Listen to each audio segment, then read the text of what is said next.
lah ada waste kan. Boleh lah.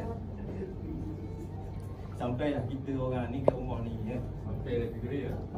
Masalah rumah kami ni pedalaman sikit. Jadinya ramai orang datang tersesat. Jadinya nasib lah ada datang. Boleh lah. Tak apalah, dah sampai ni, terima kasihlah sudi terima kunjungan kami. Jadi saya nak kenalkan diri saya dululah. Nama saya Aryani, mak kepada Haziq, pengantin lelaki. Ni anak sulung saya, nama dia Firdaus. Saya rasa Pak Haji sudah tahu kot, anak Pak Haji sudah cakap apa tujuan kami datang kat sini. Betul, anak saya dah beritahu apa tujuan kembali ke sini.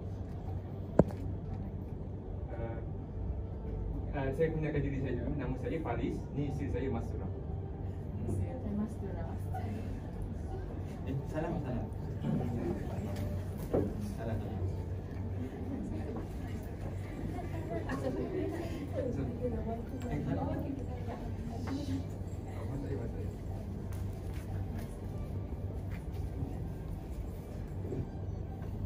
Sebenarnya kan kami datang ke sini ada